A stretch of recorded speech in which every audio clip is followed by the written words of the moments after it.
later. If this all goes tits up, I'm going to play a load of Chopin preludes. I'll explain who Chopin was later.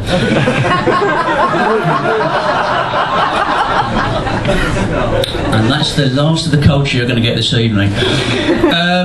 I don't know if any of you here go to a gym. I can't see because it's completely black. As you can see, I go to a gym.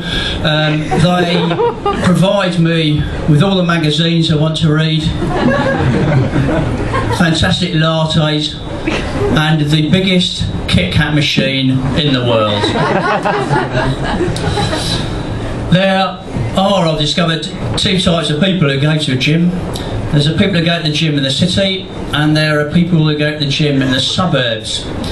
People who go to the gym in the city are very focused. They've all got James Blunt on their iPod. They've all got a t-shirt which says, I work for JP Morgan. I've run the 10 kilometres run for Biafra.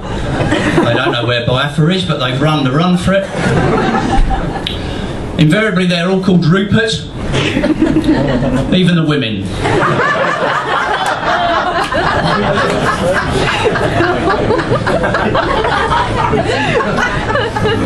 In the suburbs, it's slightly different. In the suburbs, Rupert doesn't exist, but his place is taken by Terry, who is a plumber. Terry has got an O-level in whistling out of tune.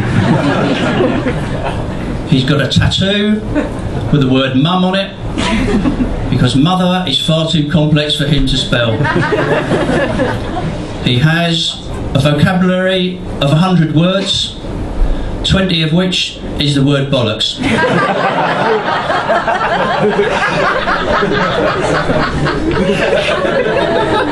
Of which, like the Eskimo for the word for snow, he uses in different tones. Bollocks, bollocks, and 18 others, which I'll explain later. Terry has not married, funnily. He cannot find anybody who likes flatulence that much. As a wife substitute, he's got a suitably scary dog, like a Rottweiler, Pitbull, etc. And they have suitably scary names. They're called Fang, Bulldozer, Himmler.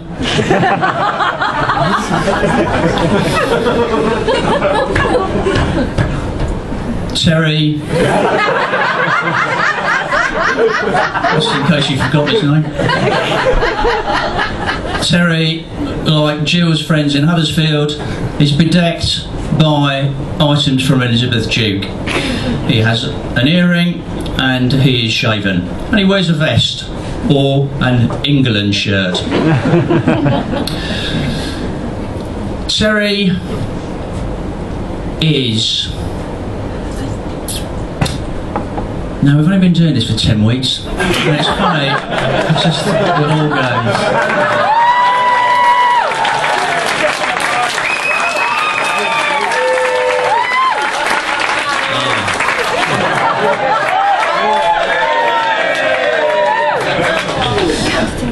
Terry neither, at least I can remember his bleeding name. Terry, thank you for sticking with it, it's going to be a long night. Terry neither runs nor cycles or rows. Terry will never leave the area which is called free weights. That is his domain. Now, for Terry, and for people like me who has got glasses, is very thin and is very pale, Terry has erected a sign, particularly for me, that's invisible to the people of the free weights area, and it's up there for me to see. It hasn't got anything profound like abandon hope, all ye who enter here. It simply says, fuck off, weakling.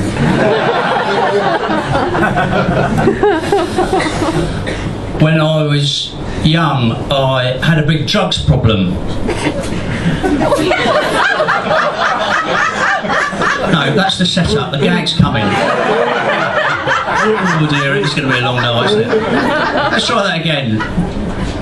When I was a kid, I had a big drugs problem. I couldn't spell the word paracetamol. Well, the setup was funnier than the gag. I would never be able to cope with Class A drugs. I can't eat half a packet of Skittles before I get like a 10-year-old with ADD. It's awful. But I am old enough to remember cocaine at the dentist. It wasn't in the injection, it was just lying about in the waiting room. There would always be underneath a 1968 copy of Reader's Digest. But I have discovered recently that all dentists are South African.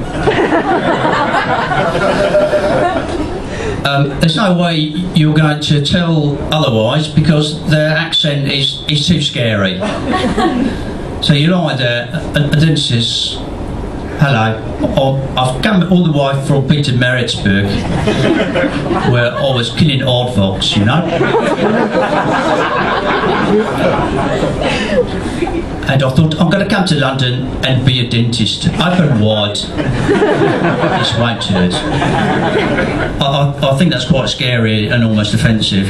What I would love is for all dentists to be Geordies. It's just such a gentle lilt, and it's trusting. They could be telling you something really bad and you think, no, that's fine. Again, you're sitting there and it's, "I'm afraid I'm going to have to tell you that you've got raging gingivitis. And I'm sorry, but I'm going to have to take out all your teeth. The good news is I've got a little bit of cocaine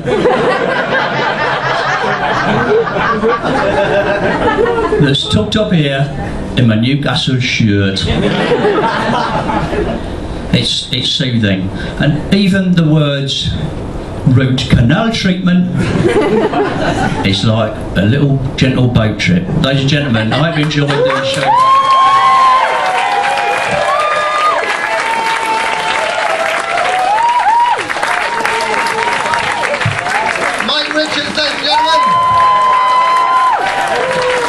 Ladies and gentlemen.